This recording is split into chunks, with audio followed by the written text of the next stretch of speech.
ਵਾਹਿਗੁਰੂ ਜੀ ਕਾ ਖਾਲਸਾ ਵਾਹਿਗੁਰੂ ਜੀ ਕੀ ਫਤਿਹ। ਮੈਂ ਤੁਹਾਡੀ ਹੋਸਟ ਨੀਲਮ ਕੌਰ ਤੇ ਮੈਂ ਟੀਵੀ 84 ਦੇ ਸਾਰੇ ਦਰਸ਼ਕਾਂ ਤੇ ਸਰੋਤਿਆਂ ਦਾ ਦਿਲੀ ਸਵਾਗਤ ਕਰਦੀ ਹਾਂ ਪ੍ਰੋਗਰਾਮ ਸੱਚੋ ਸੱਚ ਵਿੱਚ, ਜਿਹੜੇ ਇਸ ਪ੍ਰੋਗਰਾਮ ਨੂੰ ਦੇਸ਼ਾਂ ਵਿਦੇਸ਼ਾਂ ਵਿੱਚ ਬੈਠ ਕੇ ਦੇਖਦੇ ਸੁਣ ਰਹੇ ਨੇ। ਹੱਕ ਸੱਚ ਦੀ ਆਵਾਜ਼ ਨੂੰ ਬੁਲੰਦ ਕਰਨ ਵਾਲੇ ਡਾਕਟਰ ਅਮਰਜੀਤ ਸਿੰਘ ਜੀ ਰੋਜ਼ਾਨਾ ਦੀ ਤਰ੍ਹਾਂ ਸਟੂਡੀਓ ਵਿੱਚ ਮੇਰੇ ਨਾਲ ਮੌਜੂਦ ਹਨ। ਆਓ ਨਾਲ ਮਿਲ ਕੇ ਪ੍ਰੋਗਰਾਮ ਦੀ ਸ਼ੁਰੂਆਤ ਕਰਦੇ ਹਾਂ। ਜੀ ਡਾਕਟਰ ਸਾਹਿਬ, ਵਾਹਿਗੁਰੂ ਜੀ ਕਾ ਖਾਲਸਾ ਵਾਹਿਗੁਰੂ ਜੀ ਕੀ ਫਤਿਹ। ਜੀ ਡਾਕਟਰ ਸਾਹਿਬ, ਤੁਹਾਡਾ ਬਹੁਤ ਬਹੁਤ ਸਵਾਗਤ ਹੈ ਪ੍ਰੋਗਰਾਮ ਸੱਚੋ ਸੱਚ ਵਿੱਚ। ਬਹੁਤ ਸ਼ੁਕਰੀਆ ਜੀ ਡਾਕਟਰ ਸਾਹਿਬ, ਅੱਜ 10 ਨਵੰਬਰ 2016 26 ਕੱਤਕ ਨਾਨਕਸ਼ਾਹੀ ਸੰਮਤ 548 ਦਾ ਦਿਨ ਹੈ ਤੇ ਡਾਕਟਰ ਸਾਹਿਬ ਪ੍ਰੋਗਰਾਮ ਦੀ ਸ਼ੁਰੂਆਤ ਕਰਾਂਗੇ ਅੱਜ ਦੇ ਅਹਿਮ ਇਸ਼ੂਜ਼ ਨਾਲ। ਦੇਖੋ, ਅੱਜ ਅਸੀਂ ਇਹ ਦੱਸਦੇ ਹੀ ਹੈ ਕਿ ਕੁਝ ਤਕਨੀਕੀ ਕਾਰਨਾਂ ਕਰਕੇ ਅੱਜ ਅਸੀਂ ਤੁਹਾਡੇ ਫੇਸਬੁੱਕ ਮੈਸੇਜ ਸਾਡੇ ਤੱਕ ਨਹੀਂ ਪਹੁੰਚ ਸਕਣਗੇ ਜੀ, ਲੇਕਿਨ ਅੱਜ ਜਿਸ ਇਸ਼ੂ ਨੂੰ ਅਸੀਂ ਵਿਚਾਰ ਅਧੀਨ ਲਿਆਉਣ ਜਾ ਰਹੇ ਹਾਂ, ਇਹ ਸਾਡੇ ਹੋਮਲੈਂਡ, ਗੁਰੂਆਂ ਦੀ ਵਰਸਾਈ ਧਰਤੀ ਪੰਜਾਬ, ਭਾਰਤੀ ਕਬਜ਼ੇ ਵਾਲੇ ਪੰਜਾਬ ਦੇ ਲੋਕਾਂ ਲਈ ਜੀਵਨ ਤੇ ਮੌਤ ਦਾ ਵਿਸ਼ਾ, ਜਿਸ ਨੂੰ ਜਿਹੜਾ ਇਹ ਲਿਟਰਲੀ ਹੈ, ਕਿਉਂਕਿ ਜਦੋਂ ਤੁਸੀਂ ਕਿਸੇ ਚੀਜ਼ ਦੀ ਅਹਿਮੀਅਤ ਵੱਲ ਦੇਖਦੇ ਹੋ, ਇਹਦੇ 'ਚ ਕੋਈ ਸ਼ੱਕ ਨਹੀਂ ਕਿ ਇਨਸਾਨੀ ਜ਼ਿੰਦਗੀ, ਇਨਸਾਨੀ ਵਜੂਦ ਦਾ ਸੰਬੰਧ ਹੀ ਪਾਣੀ ਨਾਲ ਹੈ। ਪਹਿਲਾ ਪਾਣੀ ਜਿਉ ਹੈ, ਜਿਤ ਹਰਿਆ ਸਭ ਕੋਏ। ਸਾਰੀ ਕ੍ਰੀਏਸ਼ਨ ਦਾ ਆਧਾਰ ਹੀ ਪਾਣੀ ਹੈ।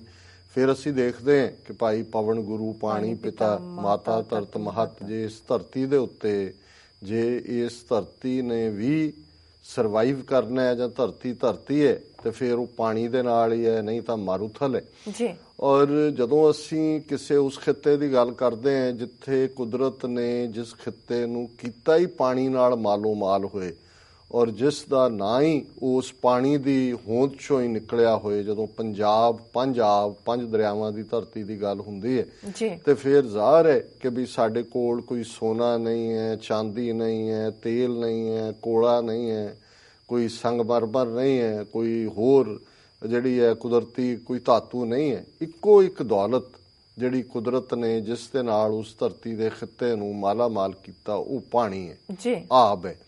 ਔਰ ਜਿਸ ਤਰੀਕੇ ਦੇ ਨਾਲ ਅੱਜ ਸਾਡਾ ਫਾਈਨਲ ਸਟ੍ਰੋਕ ਜਿਹੜਾ ਸੁਪਰੀਮ ਕੋਰਟ ਨੇ, ਜੁਡੀਸ਼ਰੀ ਨੇ ਫਾਈਨਲ ਲੁੱਟ ਦਾ ਉੱਤੇ ਜਿਹੜੀ ਮੋਹਰ ਲਾਈ, ਇਹ ਅੱਜ ਖਬਰ ਦੁਨੀਆ ਭਰ ਦੇ ਵਿੱਚ ਜਿਹੜੇ ਕੰਸਰਨਡ ਸਿੱਖ ਨੇ ਉਹਨਾਂ ਦੇ ਲਈ ਜਿਹੜਾ ਉਹ ਪਰੇਸ਼ਾਨੀ ਦਾ ਕਾਰਨ ਵੀ ਹੈ। ਅੱਜ ਸਾਰਾ ਦਿਨ ਫੋਨ ਲਾਈਨਸ ਜਿਹੜੀਆਂ ਟੁੱਟਣ ਅੰਦਰ ਨਹੀਂ ਆਈਆਂ, ਕਿਉਂਕਿ ਹਰ ਕੋਈ ਵਰਿਡ ਹੈ ਵੀ ਇਹ ਗੱਲ ਕਿੱਧਰ ਨੂੰ ਜਾ ਰਹੀ ਹੈ।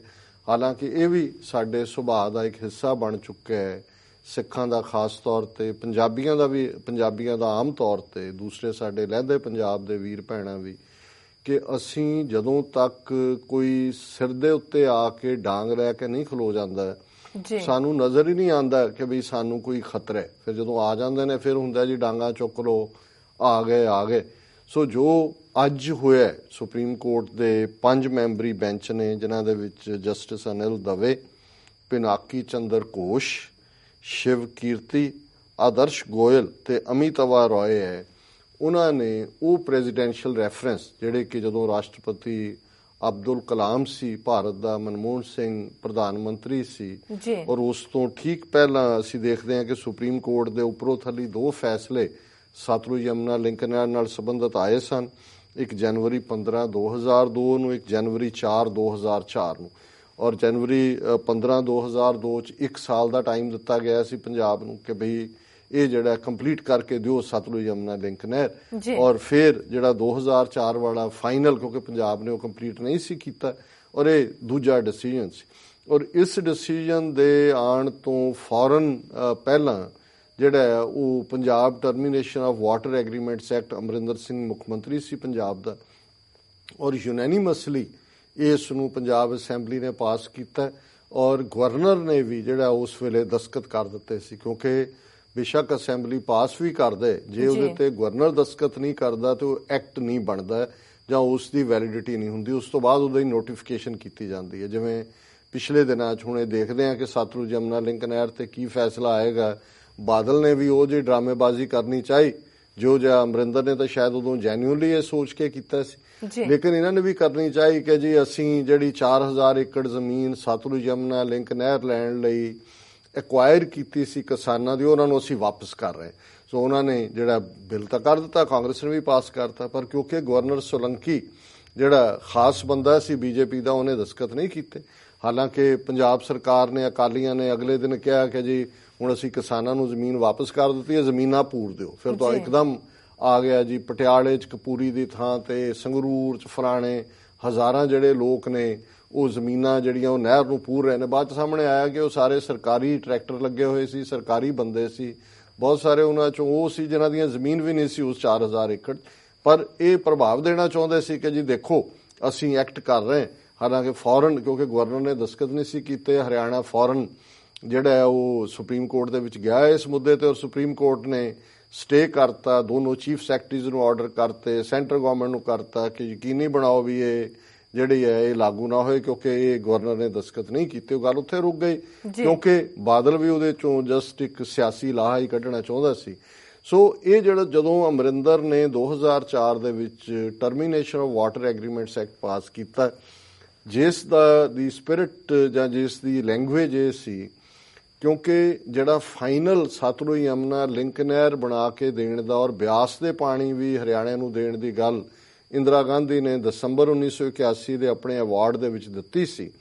ਉਸ ਤੋਂ ਪਹਿਲਾਂ ਹੀ ਜਿਹੜਾ ਬਹੁਤ ਸਾਰਾ ਪਾਣੀ, ਜਿਵੇਂ ਅਸੀਂ ਰਫਲੀ ਬਹੁਤ ਵਾਰ ਡਿਸਕਸ ਕੀਤੇ ਕਿ ਇੱਕ ਅੰਦਾਜ਼ੇ ਮੁਤਾਬਕ 16.5 ਮਿਲੀਅਨ ਏਕੜ ਫੁੱਟ ਪਾਣੀ ਪੰਜਾਬ ਦੇ 3 ਦਰਿਆਵਾਂ ਦੇ ਵਿੱਚ ਸਤਲੁਜ, ਬਿਆਸ, ਰਾਵੀ ਦੇ ਵਿੱਚ ਜਨਰੇਟ ਹੁੰਦਾ ਹੈ। ਔਰ 1956 ਦੇ inter state water disputes act ਦੇ ਥੱਲੇ ਔਰ ਅੰਡਰ ਸੈਕਟਰੀ ਲੈਵਲ ਦੀਆਂ ਮੀਟਿੰਗਸ ਦੇ ਥੱਲੇ ਇਸ ਚੋਂ 16.5 ਮਿਲੀਅਨ ਏਕੜ ਫੁੱਟ ਪਾਣੀ ਚੋਂ ਆਲਰੇਡੀ 8.5 ਮਿਲੀਅਨ ਏਕੜ ਫੁੱਟ ਪਾਣੀ ਰਾਜਸਥਾਨ ਨੂੰ ਦੇ ਦਿੱਤਾ ਗਿਆ ਸੀ, ਜਿਹੜਾ 1955-56 ਤੋਂ ਉਹਨੂੰ ਜਾ ਰਿਹਾ, ਲਗਭਗ ਅੱਧੀ ਸਦੀ ਹੋ ਗਈ ਬਿਨਾਂ ਇੱਕ ਦੀਵਾਨੀ ਉਹਨਾਂ ਤੋਂ ਲਿਆ। ਔਰ ਜਿਹੜਾ ਬਾਕੀ ਬਚਿਆ ਆਲਮੋਸਟ 8 ਮਿਲੀਅਨ ਏਕੜ ਫੁੱਟ ਪਾਣੀ, ਉਹਦੇ ਚੋਂ 3.5 ਮਿਲੀਅਨ ਏਕੜ ਫੁੱਟ ਪਾਣੀ ਹਰਿਆਣੇ ਨੂੰ ਦੇ ਦਿੱਤਾ ਕਿ ਜੀ ਇਹ ਪੰਜਾਬੀ ਸੂਬਾ ਬਣਨ ਤੋਂ ਪਹਿਲਾਂ, ਕਿਉਂਕਿ ਰਾਈਪੇਰੀਅਨ ਸਟੇਟ ਸੀ, ਇਸ ਲਈ ਦਾ ਹੱਕ ਬਣਦਾ। ਲੇਕਿਨ ਇਹ ਕ੍ਰਾਈਟੇਰੀਆ ਦੂਜੇ ਪਾਸੇ ਅਪਲਾਈ ਨਹੀਂ ਕੀਤਾ ਕਿ ਦਰਿਆ ਜਮਨਾ ਹਰਿਆਣੇ ਚੋਂ ਨਿਕਲਦਾ ਔਰ ਹਰਿਆਣੇ ਦੇ ਉੱਤੇ ਉਹਦਾ ਜਮਨਾ ਦਾ ਰਾਈਪੇਰੀਅਨ ਸਟੇਟ ਹੋਣ ਕਰਕੇ ਉਹਦਾ ਰਾਈਟ ਹੈ। ਜੇ ਹਰਿਆਣੇ ਦਾ ਇਹ ਰਾਈਟ ਬਣਦਾ ਹੈ ਕਿ ਉਹ ਪੰਜਾਬ ਦੇ ਦਰਿਆਵਾਂ ਦੇ ਉੱਤੇ ਕਲੇਮ ਕਰੇ, ਕਿਉਂਕਿ 66 ਤੋਂ ਪਹਿਲਾਂ ਉਹ ਪੰਜਾਬ ਦਾ ਹਿੱਸਾ ਸੀ, ਫਿਰ ਪੰਜਾਬ ਦਾ ਵੀ ਹੱਕ ਬਣਦਾ ਹੈ ਕਿ ਹਰਿਆਣੇ ਦੇ ਉਹ ਦਰਿਆ ਜਮਨਾ ਦੇ ਪਾਣੀ ਦੇ ਉੱਤੇ ਕਲੇਮ ਕਰੇ, ਕਿਉਂਕਿ ਹਰਿਆਣਾ 66 ਤੋਂ ਪਹਿਲਾਂ ਪੰਜਾਬ ਦਾ ਹਿੱਸਾ ਸੀ। ਲੇਕਿਨ ਜਦੋਂ ਤੁਸੀਂ ਕਹਾਣੀ ਉਹ ਜਿਹੜੀ ਬਾਰ-ਬਾਰ ਵੋਲਫ ਐਂਡ ਲੈਂਬ ਦੀ ਹੈ ਕਿ ਉਹ ਭੇੜੀਆ ਹੈ ਤੇ ਉਹ ਲੇਲੇ ਦਾ ਬੱਚਾ ਹੈ, ਉਹ ਲੇਲੇ ਦਾ ਬੱਚਾ ਉੱਤੇ ਪਾਣੀ ਪੀ ਰਿਹਾ, ਭੇੜੀਆ ਉਹਨੇ ਥੱਲੇ ਦੇਖਿਆ ਵੀ ਲੇਲਾ ਬੜਾ ਸੋਹਣਾ ਇੱਕ ਥੱਲੇ ਪਾਣੀ ਪੀ ਰਿਹਾ, ਭੇੜੀਆ ਉਹਦੇ ਕੋਲ ਆਇਆ, ਉਹਨੂੰ ਕਹਿੰਦਾ ਏ ਤੂੰ ਮੈਨੂੰ ਝੂਠਾ ਪਾਣੀ ਪਿਆ ਰਿਹਾ। ਉਹਨੇ ਕਿਹਾ ਜਨਾਬੇ ਆਲਾ ਸਰਕਾਰ, ਤੁਸੀਂ ਉੱਤੇ ਹੋ, ਮੈਂ ਥੱਲੇ ਆ, ਤੁਹਾਡਾ ਪਾਣੀ ਮੈਨੂੰ ਆ ਰਿਹਾ, ਮੈਂ ਤੁਹਾਨੂੰ ਕਿਵੇਂ ਝੂਠਾ ਪਾਣੀ ਦੇ ਰਿਹਾ? ਨਹੀਂ, ਤੂੰ ਮੈਨੂੰ 2 ਸਾਲ ਪਹਿਲਾਂ ਗਾਲਾਂ ਕੱਢੀਆਂ ਸੀ, ਤੈਨੂੰ ਯਾਦ ਹੈ ਤੂੰ ਮੈਨੂੰ ਗਾਲਾਂ ਕੱਢੀਆਂ ਸੀ? ਕਹਿੰਦੇ ਮੇਰੀ ਤਾਂ ਉਮਰ 1 ਸਾਲ ਦੀ ਹੈ, ਮੈਂ ਤਾਂ ਉਦੋਂ ਜੰਮਿਆ ਵੀ ਨਹੀਂ ਸੀ 2 ਸਾਲ ਪਹਿਲਾਂ। ਸੋ ਇਵੈਂਚੁਅਲੀ ਉਹ ਉਹਨੂੰ ਖਾ ਗਿਆ। ਸੋ ਕਹਿਣ ਦਾ ਮਤਲਬ ਇਹ ਹੈ ਕਿ ਜਦੋਂ ਆਲਰੇਡੀ ਇੱਕ ਫੇਟ ਐਕੰਪਲੀ ਜਿਹਨੂੰ ਕਹਿੰਦੇ ਨੇ, ਡਿਸਾਈਡ ਹੀ ਕੀਤਾ ਹੋਏ ਵੀ ਤੁਸੀਂ ਲੁੱਟਣਾ ਔਰ ਤੁਸੀਂ ਮਾਰਨਾ, ਤੁਸੀਂ ਧੋਖਾ ਦੇਣਾ, ਫਿਰ ਤਾਂ ਉਹ ਨਹਿਰੂ ਨੇ ਕ੍ਰਾਈਟੇਰੀਆ ਲੈ ਕਰ ਦਿੱਤਾ ਸੀ ਪ੍ਰੈਸ ਕਾਨਫਰੰਸ ਕਲਕੱਤੇ ਦੀ ਕਿ ਵੀ ਬਾਤ ਐਸੀ ਕੀਜੀਏ ਹਰ ਬਾਤ ਕੇ 100 ਪਹਿਲੂ ਹੋਂ, ਕੋਈ ਪਹਿਲੂ ਤੋਂ ਰਹੇ ਬਾਤ ਬਦਲਨੇ ਕੇ ਲਈ। ਜਦੋਂ ਤੁਹਾਡੀ ਬਦਦਿਆਂਤੀ ਹੈ, ਤੁਸੀਂ ਮਿੱਥਿਆ ਹੋਇਆ ਕਿ ਵੀ ਤੁਸੀਂ ਲੁੱਟਣਾ। ਸੋ ਇਹ ਲੁੱਟ ਦਾ ਕੰਮ ਜਿਹੜਾ ਹੈ 1981 ਦੇ ਵਿੱਚ ਫਿਰ ਫਾਈਨਲ ਜਦੋਂ ਇੰਦਰਾ ਗਾਂਧੀ ਨੇ, ਦਰਬਾਰਾ ਸਿੰਘ ਮੁੱਖ ਮੰਤਰੀ ਸੀ, ਫੋਰਸ ਕੀਤਾ ਉਹਨੂੰ, ਜਿਹੜਾ ਕੇਸ ਸੁਪਰੀਮ ਕੋਰਟ ਸੀ ਉਹ ਵਾਪਸ ਲਿਆਂਦਾ ਔਰ ਫਿਰ ਉਹਦੇ 'ਚ ਉਹਨਾਂ ਨੇ ਕੈਲਕੂਲੇਟ ਕਰਕੇ ਕਿਹਾ। ਔਰ ਕੱਲਾ ਉਹਦੇ 'ਚ ਹੀ ਨਹੀਂ, ਅਸੀਂ ਦੇਖਦੇ ਹਾਂ ਕਿ ਬਾਅਦ ਦੇ ਵਿੱਚ ਲੌਂਗੋਵਾਲ ਅਕੋਰਡ ਤੋਂ ਬਾਅਦ ਜਦੋਂ ਐਰਾਡੀ ਕਮਿਸ਼ਨ ਬਣਿਆ, ਉਹ ਫਿਰ 3 ਦਰਿਆਵਾਂ ਤੱਕ ਹੀ ਨਹੀਂ ਰਿਹਾ, ਸਤਲੁਜ, ਬਿਆਸ, ਰਾਵੀ, ਉਹਨੇ ਜਿਹੜੇ ਪੰਜਾਬ ਦੇ ਛੱਪੜਾਂ ਦਾ ਪਾਣੀ ਸੀ ਉਹ ਵੀ ਵਿੱਚ ਮਿਲਾ ਲਿਆ। ਉਹ ਵੀ ਉਹਨਾਂ ਨੇ ਕਿਹਾ ਜੀ ਇਹ ਵੀ ਐਡ ਕਰੋ ਇਹਦੇ 'ਚ। ਔਰ ਫਿਰ ਉਹਦੇ 'ਚ ਕਿਹਾ ਜੀ ਦੇਖੋ ਅਸੀਂ ਪੰਜਾਬ ਨੂੰ 1 ਲੱਖ ਏਕੜ ਫੁੱਟ ਜਿਹੜਾ ਵਧਾ ਦਿੱਤਾ ਹੈ ਪਾਣੀ। ਔਰ ਉਹਦੇ ਤੋਂ ਇਲਾਵਾ ਅਸੀਂ ਸਮਝਦੇ ਹਾਂ ਵੀ ਕਿਉਂਕਿ ਜਦੋਂ ਅਸੀਂ ਰਿਵਰਸ ਦੀ ਗੱਲ ਕਰਦੇ ਹਾਂ, ਜੰਮੂ ਕਸ਼ਮੀਰ ਸਟੇਟ ਰਾਵੀ ਦਾ ਰਾਈਪੇਰੀਅਨ ਹੈ, ਰਾਵੀ ਉੱਥੋਂ ਕ੍ਰਾਸ ਕਰਦੀ ਹੈ, ਉਹਨਾਂ ਦਾ ਹੱਕ ਬਣਦਾ। ਸੋ ਉਹਦੇ ਤੇ ਕਦੇ ਵੀ ਪੰਜਾਬ ਦੇ ਕਿਸੇ ਲੀਡਰ ਨੇ ਵੀ ਕਦੇ ਨਹੀਂ ਕਿਹਾ ਵੀ ਜੰਮੂ ਕਸ਼ਮੀਰ ਨੂੰ ਇੰਨਾ ਪਾਣੀ ਕਿਉਂ ਜਾ ਰਿਹਾ ਰਾਵੀ ਚੋਂ, ਕਿਉਂਕਿ ਉਹ ਰਾਈਪੇਰੀਅਨ।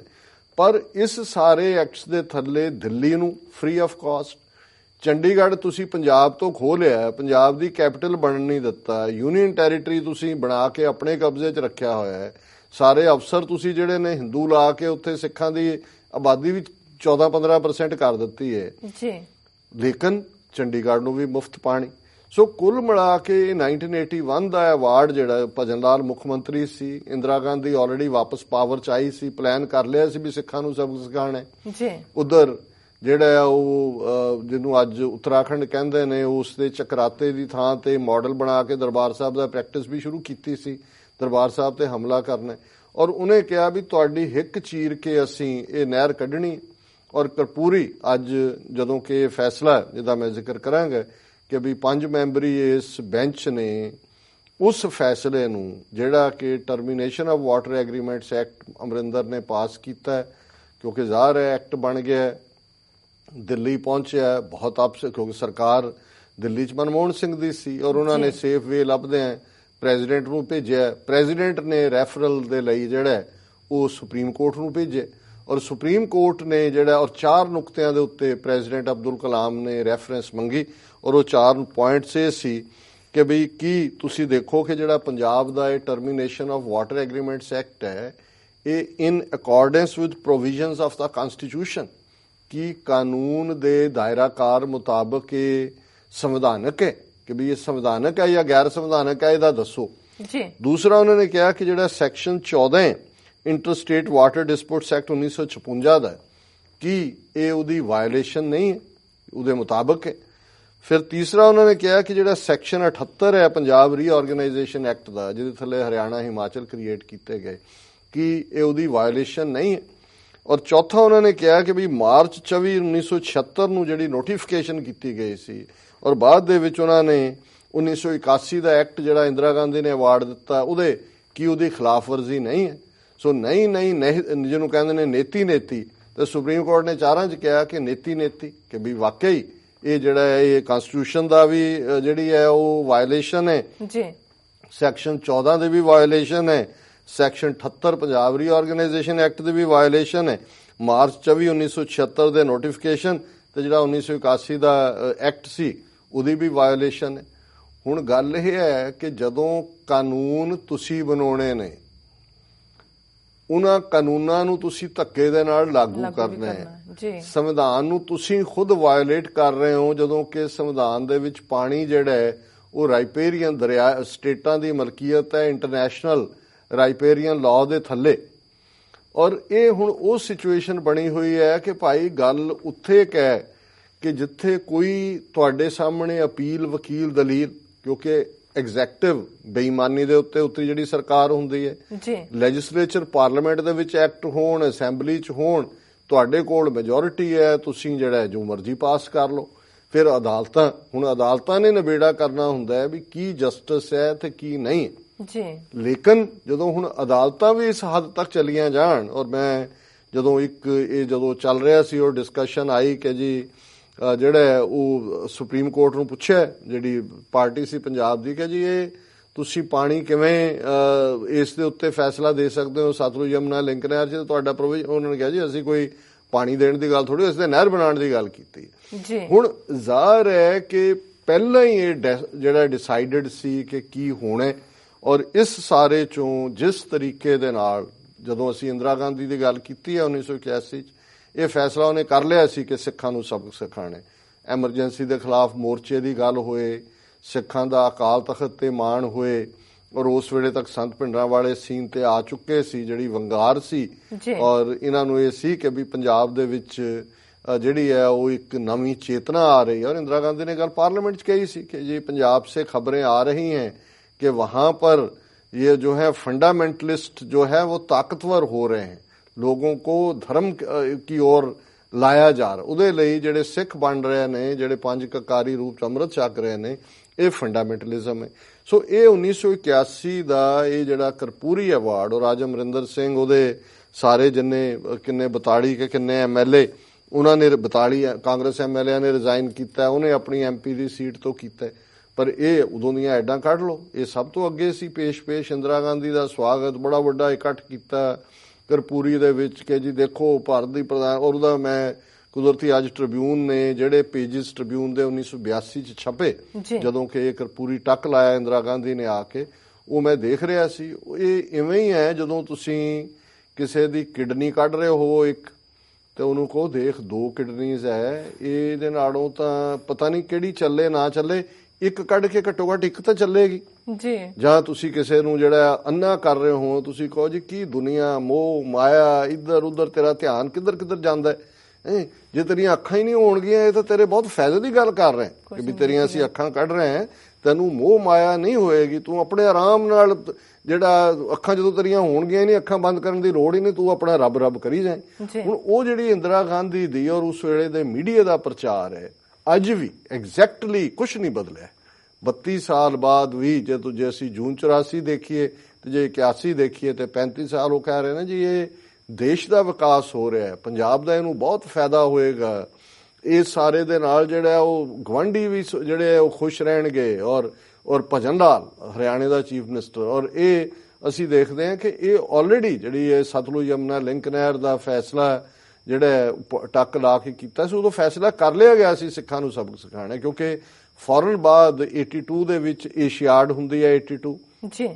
ਅਕਾਲੀਆਂ ਦਾ ਜਿਹੜਾ ਧਰਮਯੁੱਧ ਮੋਰਚਾ ਜਿਹੜਾ ਬਾਅਦ ਚ ਇਹਨਾਂ ਨੇ ਸੰਤ ਭਿੰਡਰਾਂ ਵਾਲਿਆਂ ਦੇ ਮੋਰਚੇ ਨਾਲ ਜੁਆਇਨ ਕੀਤਾ। ਇਨਫੈਕਟ ਜਦੋਂ ਇੰਦਰਾ ਗਾਂਧੀ ਟੱਕ ਲਾਉਣ ਆਈ ਹੈ ਕਰਪੂਰੀ ਦੇ ਵਿੱਚ, ਉਦੋਂ ਇਹ ਮੋਰਚਾ ਲਾਇਆ ਗਿਆ ਸੀ ਕਿ ਭਾਈ ਅਸੀਂ ਪਾਣੀ ਨਹੀਂ ਦੇਣਾ, ਅਕਾਲੀਆਂ ਨੇ ਲਾਇਆ। ਉਦੋਂ ਕਮਿਊਨਿਸਟ ਵੀ ਨਾਲ ਸੀ, ਪਰ ਜਦੋਂ ਪਹਿਲੇ ਵਜੇ ਜਿਹੜੇ ਆ ਪੁਲਿਸ ਦੇ ਡਾਂਗਾਂ ਜਾਂ ਦੂਜੀਆਂ ਕਾਮਰੇਡ ਤਾਂ ਲੱਭੇ ਹੀ ਨਹੀਂ, ਉਦੋਂ ਦੇ ਮੁੜ ਕੇ ਕਦੇ ਉਹਨਾਂ ਨੇ ਕਾਮਰੇਡਾਂ ਨੇ ਪਾਣੀ ਦਾ ਨਾਮ ਵੀ ਨਹੀਂ ਲਿਆ।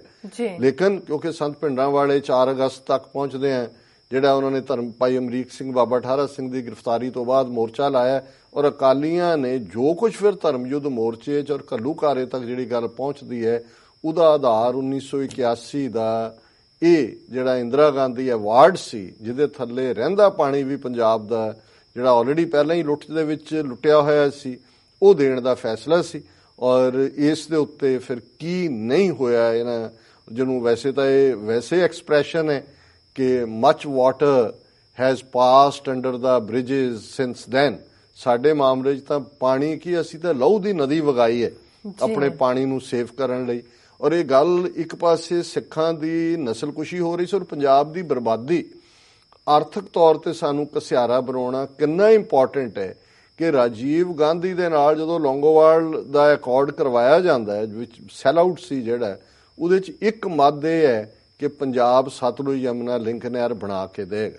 ਔਰ ਬਰਨਾਲੇ ਦੀ ਸਰਕਾਰ ਬਣਦੀ ਆ, ਹੋਰ ਤਾਂ ਉਹਦਾ ਕੁਝ ਨਹੀਂ ਸੀ ਲਾਗੂ ਕੀਤਾ ਬਰਨਾਲੇ ਨੇ, ਨਾ ਚੰਡੀਗੜ੍ਹ ਮਿਲਿਆ, ਨਾ ਹੋਰ ਜਿਹੜਾ ਰਾਡੀ ਕਮਿਸ਼ਨ ਆਇਆ ਉਹਨੇ ਛੱਪੜਾਂ ਦਾ ਪਾਣੀ ਵੀ ਵਿੱਚ ਐਡ ਕਰ ਲਿਆ, ਔਰ ਉਹ ਸਾਰਾ ਜਿਹੜਾ ਸੀ। ਲੇਕਿਨ ਇੱਕੋ ਹੀ ਮੱਦ ਉਹਦੀ ਲਾਗੂ ਕੀਤੀ ਕਿ ਸਤਲੁਜ ਯਮੁਨਾ ਲਿੰਕ ਨਹਿਰ ਧੜਾ-ਧੜ ਬਣਨੀ ਸ਼ੁਰੂ ਹੋਈ। ਤੇ ਫਿਰ ਸੈਲੂਟ ਹੈ ਸਾਡੇ ਬਹਾਦਰ ਯੋਧਿਆਂ ਨੂੰ ਖਾਲਿਸਤਾਨੀ ਸੰਘਰਸ਼ ਦੇ, ਕਿ ਉਹਨਾਂ ਨੇ ਜਿਹੜੇ 2 ਇੰਜੀਨੀਅਰ ਇਸ ਕੰਮ ਦੇ ਵਿੱਚ ਬੜੇ ਪੇਸ਼ ਸੀ, ਉਹਨਾਂ ਨੂੰ ਸਜ਼ਾ ਯਾਫਤਾ ਕੀਤਾ। ਨਤੀਜੇ ਦੇ ਤੌਰ ਤੇ ਉੱਥੇ ਹੀ ਕੰਮ ਰੁਕ ਗਿਆ, ਮੁੜ ਕੇ ਸਤਲੁਜ ਯਮੁਨਾ ਲਿੰਕ ਨਹਿਰ ਵੱਲ ਕਿਸੇ ਨੇ, ਜਿਹੜੇ ਲੋਕ ਕਹਿੰਦੇ ਨੇ ਨਾ ਜੀ ਕਿ ਵੀ ਕੀ ਤਰੀਕਾ ਹੈ ਜਦੋਂ ਤੁਸੀਂ ਇਨਸਾਫ ਲੈਣਾ, ਹੁਣ ਕਿਹੜਾ ਤਰੀਕਾ ਰਹਿ ਜਾਂਦਾ ਜਦੋਂ ਤੁਹਾਨੂੰ ਕਾਨੂੰਨ ਦੇ ਰਾਹੀਂ, ਸੰਵਿਧਾਨ ਦੇ ਰਾਹੀਂ ਹਰ ਕੋਈ ਬੇਈਮਾਨੀ ਦਾ ਸਿਰਾ ਫੜਿਆ ਹੋਏ, ਫਿਰ ਕਿਹੜਾ ਰਸਤਾ ਬਾਕੀ ਰਹਿੰਦਾ? ਗੁਰੂ ਕਲਗੀਧਰ ਦਾ ਇਹ ਰਸਤਾ ਹੀ ਬਾਕੀ ਰਹਿੰਦਾ, ਚੁੰਕਾਰਜ਼ ਹਮਾ ਹੀਲ ਤੇ ਦਰਗੁਜ਼ਸਤ ਖਲਾਲਸਤ ਬੁਰਦਨ ਬਾ ਸ਼ਮਸ਼ੀਰ ਦਸਤ। ਸੋ ਸਾਡੇ ਉਹਨਾਂ ਯੋਧਿਆਂ ਨੇ ਉਹ ਫਿਰ ਫਾਈਨਲ ਹਥਿਆਰ ਵਰਤ ਕੇ ਜਿੱਥੇ ਰੁਕਾਇਆ ਸੀ। ਹੁਣ ਇਹ ਜਿਹੜੀ ਟਾਈਮਿੰਗ ਹੈ ਇਸ ਫੈਸਲੇ ਦੀ, ਜਿਹਦੇ ਥੱਲੇ ਉਹਨਾਂ ਨੇ ਚਾਰੋਂ ਹੀ ਚੀਜ਼ਾਂ ਇਹ ਕਿਹਾ ਕਿ ਜੀ ਇਹ ਪ੍ਰੈਜ਼ੀਡੈਂਸ਼ੀਅਲ ਰੈਫਰੈਂਸ ਨੂੰ ਕਿ ਇਹ ਵੀ ਗਲਤ, ਇਹ ਵੀ ਗਲਤ, ਇਹ ਵੀ ਗਲਤ, ਕਿ ਭਾਈ ਇਹ ਹੁਣ ਵਾਪਸ ਬਣਾਓ। ਨਾਲ ਹੀ ਆਦੇਸ਼ ਦੇ ਦਿੱਤਾ ਕਿ ਜੀ ਇਹਨੂੰ ਨਹਿਰ ਨੂੰ ਬਣਾ ਕੇ ਦਿਓ। ਡਰਾਮੇਬਾਜ਼ੀ ਵੀ ਹੋ ਰਹੀ ਹੈ। ਉਧਰ ਅਸਤੀਫਿਆਂ ਦੀ ਗੱਲ, ਬਾਦਲ ਨੇ ਸਪੈਸ਼ਲ ਸੈਸ਼ਨ ਸੱਦ ਲਿਆ, ਪਰ ਇਹਨਾਂ ਦੇ ਵਿੱਚ ਕੋਈ ਵੀ ਇਮਾਨਦਾਰ ਨਹੀਂ ਹੈ। ਬਾਦਲ ਬੇਈਮਾਨ 5 ਵਾਰ ਮੁੱਖ ਮੰਤਰੀ ਰਿਹਾ, ਕੋਈ ਵੀ ਜਿਹੜਾ ਇਨਸਾਫ ਪਸੰਦੀ ਵਾਲਾ ਜਾਂ ਇਮਾਨਦਾਰਾਨਾ ਲਾਈਨ ਨਹੀਂ ਰਹੀ। ਔਰ ਕਿਉਂਕਿ ਭਜਨ ਲਾਲ ਨੇ ਇਹ ਕੰਸੈਸ਼ਨ ਵੀ ਲਿਆ ਹਰਿਆਣੇ ਦੇ ਲਈ, ਇੰਦਰਾ ਗਾਂਧੀ ਨੇ ਵੀ ਆਪਣਾ ਬਦਲਾ ਕੱਢਿਆ 1981 ਦੇ ਵਾਰਡ ਨਾਲ। ਔਰ ਫਿਰ 1982 ਦੀ ਏਸ਼ੀਆਡ ਵੇਲੇ ਜਦੋਂ ਇੰਦਰਾ ਗਾਂਧੀ ਵਰਿੜ ਸੀ ਕਿ ਅਕਾਲੀਆਂ ਨੇ ਕਿਹਾ ਜੀ ਅਸੀਂ ਪ੍ਰੋਟੈਸਟ ਕਰਾਂਗੇ, ਭਜਨ ਲਾਲ ਨੇ ਕਿਹਾ ਫਿਕਰ ਨਾ ਕਰੋ ਜੀ, ਮੈਂ ਇੱਕ ਵੀ ਸਿੱਖ ਕ੍ਰਾਸ ਨਹੀਂ ਕਰਨ ਦਿਆਂਗਾ ਸ਼ੰਭੂ ਤੋਂ।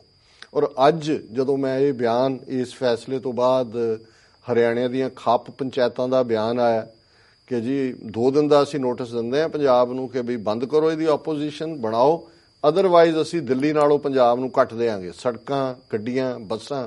ਔਰ ਇਹੀ ਗੱਲ 81 ਜਦੋਂ ਇੱਧਰ ਮੋਰਚਾ ਲੱਗਾ, ਉਧਰ ਏਸ਼ੀਆਡ 82 ਦੇ ਵਿੱਚ ਜਿਹੜੇ ਇਹਨਾਂ ਨੂੰ ਹੋਇਆ ਕਿ ਵੀ ਇਹ ਜਥੇ ਜਾਣਗੇ ਗ੍ਰਿਫਤਾਰੀ ਲਈ, ਭਜਨ ਲਾਲ ਨੇ ਕਿਹਾ ਕਿ ਵੀ ਬਿਲਕੁਲ ਮੈਂ ਕਿਸੇ ਨੂੰ ਨਹੀਂ ਲੰਘਣ ਦੇਣਾ। ਔਰ ਜੋ ਕੁਝ ਫਿਰ ਸ਼ੰਭੂ ਬਾਰਡਰ ਤੋਂ ਲੈ ਕੇ ਅਖੀਰਲੀ ਦਿੱਲੀ ਗੁੜਗਾਵਾਂ ਦੀ ਚੈੱਕ ਪੋਸਟ ਤੱਕ ਹੋਇਆ, ਉਹਦੀ ਇੱਕੋ ਹੀ ਉਦਾਹਰਣ ਕਾਫੀ ਹੈ ਕਿ ਵੀ chief air marshal Arjan Singh, ਜਿਹਨੂੰ ਅੱਜ ਵੀ ਜਿਉਂਦਾ ਹੈ, 92-93 ਸਾਲ ਦਾ, ਬੜਾ ਹੀਰੋ 65 ਦੀ ਜੰਗ ਦਾ, ਤੇ ਇੱਧਰ ਉੱਧਰ ਉਹਨੂੰ ਬਣਾਇਆ ਹੋਇਆ, ਉਹ ਆਪਣੀ ਪੂਰੀ ਯੂਨੀਫਾਰਮ 'ਚ ਔਰ ਦੂਸਰੇ ਜਦੋਂ ਸ਼ੰਭੂ ਕ੍ਰਾਸ ਕੀਤਾ ਉਹਨੇ, ਤੇ ਇੱਕ ਹਰਿਆਣਵੀ ਜਿਹੜਾ ਸਿਪਾਹੀ ਆ ਉਹਨੇ ਰੋਕਿਆ, ਉਹਨੇ ਆਪਣਾ ਆਇਡੈਂਟੀ ਕਾਰਡ ਕੱਢਣਾ ਚਾਹਿਆ, ਉਹਨੂੰ ਦਿਖਾਇਆ ਦੇਣਾ ਚਾਹਿਆ, ਉਹ ਕਹਿੰਦਾ ਇਹ ਗੱਤੋ ਸਾ ਨਾ ਦਿਖਾਲ ਮੁਝਕੋ ਉੱਤਰ ਕਾਰ ਮਾਸਾ। ਔਰ ਜਿਵੇਂ ਉਹਨਾਂ ਨੇ ਬੇਪੱਤ ਕੀਤਾ ਔਰਤਾਂ ਨੂੰ, ਈਵਨ ਅਮਰਜੀਤ ਕੌਰ MPC ਪਟਿਆਲੇ ਤੋਂ, ਇਹਨਾਂ ਦੇ ਪਟਿਆਲਾ, ਉਹ ਰੋਈ ਜਾ ਕੇ ਰਾਜ ਸਭਾ ਜੀ ਮੇਰੇ ਨਾਲ ਕੀ ਹਾਰ ਹੋਇਆ। ਸੋ ਜੋ ਕੁਛ ਉਹਨਾਂ ਨੇ ਕੀਤਾ, ਅੱਜ ਜਦੋਂ ਇਹ ਖਾਪ ਪੰਚਾਇਤ ਦੀ ਮੈਂ ਧਮਕੀ ਦੇਖਦਾ, ਜਿਹੜਾ ਪਹਿਲਾ ਫਿਕਰ ਮੇਰਾ ਹੈ ਉਹ ਇਹ ਹੈ ਕਿ ਇੱਧਰ ਇਹ ਵੋਟਾਂ ਗਿਣ ਰਹੇ ਨੇ, ਬਾਦਲ ਵੀ ਵੋਟਾਂ ਗਿਣ ਰਿਹਾ ਹੈ, ਅਮਰਿੰਦਰ ਵੀ ਅਪਮੈਨਸ਼ਿਪ ਕਰ ਰਿਹਾ ਹੈ, ਇਹਦਾ ਕੀ ਇਹ ਨਾ ਹੋਏ ਕਿ ਸਿੱਖ ਦੁਬਾਰਾ ਲਾਸ਼ਾਂ ਗਿਣਨ ਲੱਗ ਜਾਣ। ਹਰਿਆਣੇ ਦੇ ਵਿੱਚ ਉਸ ਕਿਸਮ ਦੀ ਹਿੰਸਾ, ਉਸ ਕਿਸਮ ਦਾ ਮਾਹੌਲ ਸਿਰਜਣ ਦੀ, ਕਿਉਂਕਿ ਜਿਵੇਂ ਹੁਣ ਇਸ ਫੈਸਲੇ ਦੇ ਨਾਲ ਪੈਸ਼ਨਸ ਅਪ ਕਰ ਦਿੱਤੇ ਗਏ ਨੇ, ਕਿਤੇ ਇਹ ਤਾਂ ਨਹੀਂ ਕਿ ਜਿਹੜੀ ਇੱਕ ਮੂਵਮੈਂਟ ਅੱਜ ਦੁਨੀਆ ਭਰ ਦੇ ਵਿੱਚ ਖਾਲਿਸਤਾਨ ਦੇ ਲਈ ਜਿਹੜੀ ਇੱਕ ਜਾਗਰੂਕਤਾ ਹੈ, ਰੈਫਰੈਂਡਮ 2020 ਦੀ ਗੱਲ ਹੋਈ ਹੈ ਦੁਨੀਆ ਭਰ, ਜਿਵੇਂ ਅਸੀਂ ਯੂਬਾ ਸਿਟੀ ਜ਼ਿਕਰ ਕੀਤਾ ਹੈ, ਲੱਖ ਸਿੱਖ ਜਿਹੜਾ ਉਹ ਇਸ ਦੇ ਨੂੰ ਐਂਡੋਰਸ ਕਰਦਾ ਹੈ, ਦੁਨੀਆ 'ਚ ਇੱਕ ਤਾਕਤ ਹੈ। ਪੰਜਾਬ 'ਚ ਸਰਬੱਤ ਖਾਲਸਾ ਜਿਹੜਾ 10 ਨਵੰਬਰ 2015 ਨੂੰ ਹੋਇਆ, 5 ਲੱਖ ਸਿੱਖ ਆਪ ਮੁਹਾਰੇ ਆਏ, ਔਰ ਅੱਜ ਸਰਬੱਤ ਖਾਲਸਾ ਜਿਹੜਾ ਕਿ ਹੋਣ ਜਾ ਰਿਹਾ ਸੀ 10 ਨਵੰਬਰ ਨੂੰ, ਉਹਨੂੰ ਕਿਵੇਂ ਉਹਨਾਂ ਨੇ ਜਿਹੜਾ ਖੇਰੂ ਹੀ ਨਹੀਂ ਕੀਤਾ, ਕਿਵੇਂ 2000 ਤੋਂ ਜ਼ਿਆਦਾ ਗ੍ਰਿਫਤਾਰੀਆਂ।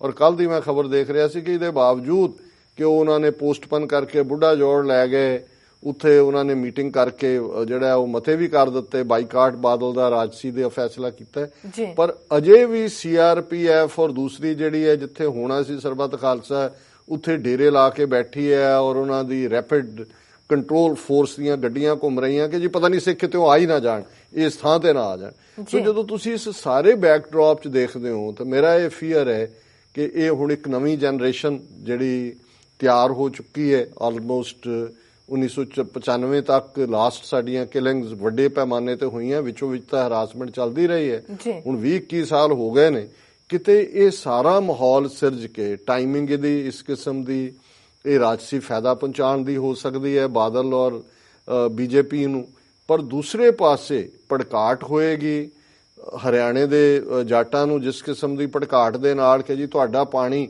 ਔਰ ਸਾਡਾ, ਔਰ ਇਹ ਸਾਰਾ, ਕਿਉਂਕਿ ਭਜਨ ਲਾਲ ਨੇ 1981 ਵੀ ਕਿਹਾ ਸੀ ਕਿ ਜੀ ਹੁਣ ਪਹਿਲਾਂ ਅਸੀਂ ਇੰਨੇ ਜਿਹੜਾ ਅੰਨ ਦਿੰਦੇ ਆ, ਹੁਣ 40% ਇਹਦੇ 'ਚ ਹੋਰ ਵਧਾ ਲਓ, ਕਿਉਂਕਿ ਜਿਹੜਾ ਸਾਊਦਰਨ ਹਰਿਆਣਾ ਹੈ ਉਹਦੇ ਤੱਕ ਵੀ ਪਾਣੀ ਪਹੁੰਚੇਗਾ ਔਰ ਅਸੀਂ ਬਹੁਤ ਫਸਲ ਪੈਦਾ ਕਰਾਂਗੇ। ਇੰਦਰਾ ਗਾਂਧੀ ਨੇ ਵੀ ਕਿਹਾ, ਦੇਖੋ ਜੀ ਇਹ ਭਜਨ ਲਾਲ ਨੇ ਇਹ ਕਿਹਾ, ਹੁਣ ਤਾਂ ਇੰਨੀ ਫਸਲ ਹੋਏਗੀ। ਸੋ ਇਹ ਜਦੋਂ ਤੁਸੀਂ ਇੱਕ ਪਾਸੇ ਕਿਸੇ ਨੂੰ ਦੂਰੋਂ ਦਿਖਾ ਦਿਓ ਕਿ ਵੀ ਆ ਬੜਾ ਤਰਦਾ ਮਾਲਪੂੜ ਹੈ, ਔਰ ਉਹਨੂੰ ਫਿਰ ਤੁਸੀਂ ਨੇੜੇ ਵੀ ਨਾ ਆਣ ਦਿਓ, ਤਾਂ ਫਿਰ ਕੀ ਹੁੰਦਾ। ਸੋ ਅਸੀਂ ਸਮਝਦੇ ਹਾਂ ਕਿ ਪੈਸ਼ਨ, ਜਿਸ ਅੰਦਾਜ਼, ਟਾਈਮਿੰਗ ਔਰ ਜਿਸ ਤਰੀਕੇ ਨਾਲ ਮੀਡੀਆ ਨੇ, ਔਰ ਮੈਂ ਅੱਜ ਇਵਨ ਟ੍ਰਿਬਿਊਨ ਜਿਨ੍ਹਾਂ ਦਾ ਉਸ ਜ਼ਮਾਨੇ ਦੇ ਵਿੱਚ ਵੀ ਇਸ ਕਿਸਮ ਦਾ ਮੀਡੀਆ ਦੀ ਲਾਈਨ ਸੀ, ਔਰ ਉਹਦਾ ਹੈਡਿੰਗ ਹੀ ਹੈ water act terminated, resist political grand standing after supreme court ruling. ਲੰਬਾ ਚੌੜਾ ਹੈ, ਉਹਨੇ ਕਿਹਾ ਜੀ ਇਹ ਹੁਣ ਨਾ ਕਰੋ, ਇਹ ਬਿਲਕੁਲ ਸ਼ਾਂਤ ਰਹਿਣ ਦਿਓ ਔਰ ਇਹ ਮੰਨੋ, ਇਸ ਫੈਸਲੇ ਨੂੰ ਨਾ ਮੰਨੋਗੇ ਫੈਡਰਲ ਸਿਸਟਮ ਦਾ ਕੀ ਬਣੇਗਾ। ਇਵੇਂ ਥੋੜੀ ਹੈ ਕਿ ਹਰ ਸਟੇਟ ਕਹੇ ਜੀ ਅਸੀਂ ਮੰਨਦੇ ਹੀ ਨਹੀਂ ਫੈਸਲਾ, ਇਦਾਂ ਤਾਂ ਦੇਸ਼ ਰੁਲ ਜਾਏਗਾ। ਔਰ ਹੁਣ ਇਹ ਉਹਨਾਂ ਨੇ ਐਸਾ ਸਿੱਖਾਂ ਨੂੰ ਘੇਰਨਾ ਚਾਰ ਚਫੇਰਿਓਂ ਕਿ ਜੀ ਦੇਖੋ ਇਹ ਤਾਂ ਮੰਨਦੇ ਨਹੀਂ ਹੈ, ਔਰ ਇਹ ਆਪਣੇ ਮੈਗਾ ਰੈਲੀ ਕਰੇਗਾ, ਬਾਦਲ ਮੋਗੇ 'ਚ ਡਰਾਮੇਬਾਜ਼ੀਆਂ ਕਰੇਗਾ, ਔਰ ਕੁੱਲ ਮਿਲਾ ਕੇ ਇਸ ਸਾਰੇ ਚੋਂ ਸਿੱਖਾਂ ਦੇ ਖਿਲਾਫ ਹਿੰਸਾ ਦਾ ਡਰ, ਔਰ ਬਾਦਲ ਕਿਆਂ ਨੂੰ ਜਿਹੜਾ ਬਾਕੀ ਸਾਰੇ ਇਸ਼ੂ ਹੁਣ ਬੈਕ ਬਰਨਰ ਤੇ ਚਲੇ ਜਾਣਗੇ। ਇਹਨਾਂ ਦੀ ਕਰਤੂਤ ਕੀ ਹੈ, corruption, send mafia, land mafia, hotel mafia, ਕਿਹੜਾ ਮਾਫੀਆ ਨਹੀਂ ਹੈ, ਸਾਰੇ ਉਹ ਸਾਰੀਆਂ ਗੱਲਾਂ, ਕਰਪਸ਼ਨ, ਗੁਰੂ ਗ੍ਰੰਥ ਸਾਹਿਬ ਦੀ ਬੇਅਦਬੀ, ਔਰ ਜੋ ਕੁਛ ਇਹਨਾਂ ਦੀਆਂ ਜ਼ਿਆਦਤੀਆਂ, ਜਿਵੇਂ ਸਰਬੱਤ ਖਾਲਸਾ ਨੂੰ ਇਹਨਾਂ ਨੇ ਡਿਸਟਰੋਏ, ਸਭ ਪਾਸੇ ਚਲਾ ਜਾਏਗਾ। ਔਰ ਇਹ ਚੀਚੀ ਨੂੰ ਲਹੂ ਲਾ ਕੇ ਸ਼ਹੀਦ ਬਣਨ ਦੇ ਆਰ 'ਚ ਹੈ ਕਿ ਜੀ ਇਹ ਹੈ। ਸੋ ਇਹ ਸਾਡਾ ਹਾਲ ਹੈ। ਮੈਂ ਸਮਝਦਾ ਵੀ ਸਾਨੂੰ ਤਾਂ ਇਹਨਾਂ ਨੇ ਲਾਇਆ ਹੋਇਆ ਕੰਨ ਤੇ ਹੱਥ ਲਾ ਕੇ, ਲੱਗਦਾ ਤੇਰਾ ਲੁੱਟਿਆ ਹੀ ਸ਼ਹਿਰ ਭੰਬੋਰ ਸੱਸੀਏ ਬੇਖਬਰੇ, ਉਹ ਤੁਹਾਡਾ ਲੁੱਟ ਲਿਆ ਉਹਨਾਂ ਨੇ ਪੰਜਾਬ, ਜਿਹੜਾ ਉਹਦੀ ਫਾਈਨਲ ਲੁੱਟ ਉਹ ਸੱਸੀ ਦਾ ਤੇ ਭੰਬੋਰ ਸੀ, ਲੁੱਟਿਆ ਸੀ ਕਿ ਨਹੀਂ ਲੁੱਟਿਆ ਸੀ। ਹੁਣ ਬਸ ਕਰੋ ਇਹਨੂੰ, ਇਹ ਜਿਹੜਾ ਸਾਰਾ ਨਾਚ ਗਾਣਾ ਇਸ ਕਲਚਰ ਦੇ ਵਿੱਚ ਇਹ ਭੰਗੜੇ ਗਿੱਧੇ ਕਲਚਰ 'ਚ ਤੁਹਾਨੂੰ ਫਸਾ ਕੇ ਉਹਨਾਂ ਨੇ ਤੁਹਾਡੇ ਮੋਰ ਦੇ ਖੰਭ ਲਾ ਕੇ, ਜਿਵੇਂ ਇੱਥੇ ਅਮਰੀਕਾ 'ਚ ਨੇਟਿਵ ਅਮਰੀਕਨ ਰੱਚਲ ਲਾਏ ਹੋਏ ਨੇ, ਇਹਨਾਂ ਦਾ ਦੇਸ਼ ਖੋਹ ਕੇ ਉਹ ਸਾਡਾ ਹਾਲ ਉਹਨਾਂ ਨੇ ਕੀਤਾ ਹੋਇਆ। ਔਰ ਇਹ ਪਾਣੀ ਸਾਡਾ, ਜਿਵੇਂ ਅਸੀਂ ਕਿਹਾ ਸੀ, ਇਹ ਸਾਡੀ ਜਿੰਦ ਜਾਨ ਹੈ। ਜੇ ਪੰਜਾਬ ਦੇ ਕੋਲ ਪਾਣੀ ਨਹੀਂ ਰਹਿੰਦਾ ਤੇ ਪੰਜਾਬ ਇੱਕ ਡੈਜ਼ਰਟ ਵੀ ਬਣੇਗਾ। ਪੰਜਾਬ ਦੀ ਜਵਾਨੀ ਜਿਹੜੀ ਆਲਰੇਡੀ ਡਰੱਗਸ ਦੇ ਹਵਾਲੇ ਕੀਤੀ ਹੋਈ ਹੈ, ਕਿਸਾਨੀ ਖੁਦਕਸ਼ੀਆਂ ਦੇ ਹਵਾਲੇ ਕੀਤੀ ਹੋਈ ਹੈ, ਕੋਈ ਸਾਡੇ ਲਈ ਰਸਤਾ ਬਾਕੀ ਨਹੀਂ ਬਚੇਗਾ। ਔਰ ਹੁਣ ਦੁਸ਼ਮਣ ਜਿਹੜਾ, ਮੈਂ ਸਮਝਦਾ ਵੀ ਜਿਸ ਚਾਲ ਦੇ ਨਾਲ ਜਿਸ ਹੱਦ ਤੱਕ ਆ ਗਿਆ, ਉਹਦੇ ਲਈ ਤਾਂ ਮੈਨੂੰ ਉਹ ਲਾਈਨ ਹੀ ਯਾਦ ਆ ਰਹੀ ਹੈ ਕਿ ਉੱਠੋ ਵਗਰਨਾ ਮਹਿਸ਼ਰ ਨਾ ਹੋਗਾ ਫਿਰ ਕਭੀ, ਦੌੜੋ ਜ਼ਮਾਨਾ ਚਾਲ ਕਿਆਮਤ ਕੀ ਚੱਲ ਗਿਆ। ਇਹ ਕਿਆਮਤ ਦੀ ਚਾਲ ਹੈ, ਇਹ ਸਾਡੀ ਬਰਬਾਦੀ ਫਾਈਨਲ ਜਿਹੜਾ ਇਹਨਾਂ ਨੇ ਸਾਨੂੰ ਬਰਬਾਦ ਕਰਨਾ। ਔਰ ਫਿਰ ਇਹਨਾਂ ਨੇ ਕਹਿਣਾ ਜੀ ਸ਼ਿਵ ਜੀ ਨੇ ਆਪਣਾ ਤੀਸਰਾ ਨੇਤਰ ਖੋਲ ਲਿਆ, ਹੁਣ ਪਰਲੇ ਆ ਗਈ ਹੈ। ਸ਼ਿਵ ਜੀ ਜਿਹੜਾ ਉਹ ਫਿਰ ਉਹ ਡਮਰੂ ਵਜਾ ਕੇ ਨਾਚ ਕਰੇ, ਬਾਕੀ ਨਾਚ ਕਰਨਗੇ, ਤੇ ਸ਼ਿਵ ਜੀ ਦਾ ਜਿਹੜਾ ਪਰਲੇ ਦਾ ਡਮਰੂ ਉਹ ਸਿੱਖਾਂ ਦੇ ਲਈ ਵੱਜ ਰਿਹਾ। ਉਹ ਮੈਨੂੰ ਨਜ਼ਰ ਆ ਰਿਹਾ, ਮੈਂ ਉਸ ਡਮਰੂ ਦੀ ਆਵਾਜ਼ ਸੁਣ ਸਕਦਾ ਕਿ ਬਰਬਾਦੀ ਦੇ ਕਿਸ ਕਗਾਰ ਦੇ ਉੱਤੇ ਲਿਆ ਕੇ ਇਹਨਾਂ ਨੇ ਸਾਨੂੰ ਖੜਾ ਕੀਤਾ। ਤੇ ਜੇ ਫਿਰ ਵੀ ਅਜੇ ਇੱਕ ਸਾਡਾ ਵੱਡਾ ਹਿੱਸਾ ਇਹ ਨਹੀਂ ਸਮਝੇਗਾ ਕਿ ਭਾਈ ਸਾਡੇ ਨਾਲ ਕੀ ਵਾਪਰ ਰਿਹਾ ਸੀ, ਕੀ ਵਾਪਰ ਰਿਹਾ, ਔਰ ਫਾਈਨਲ ਬਰਬਾਦੀ ਦਾ ਕੀ ਆਲਮ ਹੋਏਗਾ, ਫਿਰ ਮੇਰੇ ਲਈ ਕਹਿਣ ਨੂੰ ਕੁਝ ਨਹੀਂ ਹੈ। ਇਹ ਜਿਹੜਾ ਫਾਈਨਲ ਹੈ, ਇਹ ਲਾਸਟ ਸਟ੍ਰॉ ਔਨ ਦਾ ਕੈਮਲਸ ਬੈਕ, ਕਿ ਊਂਠ ਦੇ ਉੱਤੇ ਜਿਹੜਾ ਅਖੀਰਲਾ ਤੀਲਾ ਹੈ। ਔਰ ਜੇ ਇਸ ਨੂੰ ਚੈਲੰਜ ਨਾ ਕੀਤਾ, ਹੁਣ ਇਹ ਦੋਨੋਂ ਇਸ ਕਿਸਮ ਦੀ ਇਹ ਡਬਲ ਐਜਡ ਸੌਰਡ ਇਹਨਾਂ ਨੇ ਬਣਾ ਦੇਣੀ ਹੈ। ਚੈਲੰਜ ਕਰਨ ਵਾਲਿਆਂ ਨੂੰ ਬਰਾਬਰ ਉਹਨਾਂ ਨੇ ਹਰਿਆਣੇ ਤੋਂ, ਔਰ ਇਹ RSS ਦੀ ਸਟ੍ਰੈਟਜੀ ਦਾ ਹਿੱਸਾ ਹੁੰਦਾ ਹੈ ਕਿ ਜੇ ਪੰਜਾਬ ਦੇ ਸਿੱਖ ਤੇ ਹਰਿਆਣੇ ਦੇ ਜਾਟ ਲੜ ਪੈਂਦੇ ਨੇ, ਬਾਣੀਆਂ ਨੂੰ ਕੀ ਫਰਕ ਪੈਂਦਾ ਜੀ। ਦਿੱਲੀ ਵਾਲਿਆਂ ਦੀ ਗੇਮ ਦੇ ਵਿੱਚ ਫਿੱਟ ਹੁੰਦਾ, ਔਰ ਇਹ ਲਾ ਐਂਡ ਆਰਡਰ ਦੇ ਨਾਂ ਥੱਲੇ ਫੌਜ ਲਾ ਦੇਣਗੇ। ਪੰਜਾਬ ਦੇ ਵਿੱਚ ਗਵਰਨਰ ਰੂਲ ਕਰਕੇ ਕੁਛ ਨਾ ਕੁਛ ਹੋਰ ਕਰ ਦੇਣਗੇ, ਔਰ ਪਰਮਾਨੈਂਟ ਫੌਜ ਬਿਠਾ ਦੇਣਗੇ। ਪਹਿਲਾਂ ਕਿਹੜਾ ਇਹਨਾਂ ਨੇ ਫੌਜ ਨਾਲ ਰਾਜ ਨਹੀਂ ਕੀਤਾ ਹੋਇਆ। ਕਸ਼ਮੀਰ 'ਚ 70 ਸਾਲ ਤੋਂ ਫੌਜ ਦੇ ਨਾਲ ਹੀ ਰਾਜ ਕਰ ਰਹੇ ਨੇ। ਸਾਹਮਣੇ ਕੋਈ ਨਾ ਕੋਈ ਗਵਰਨਮੈਂਟ ਬਣਾ ਦੇਣਗੇ, ਉਹ ਕੇਜਰੀਵਾਲ ਦੀ ਬਣ ਜਾਏ, ਕਿਸੇ ਹੋਰ ਦੀ ਬਣ ਜਾਏ, ਕੀ ਫਰਕ ਪੈਗਾ।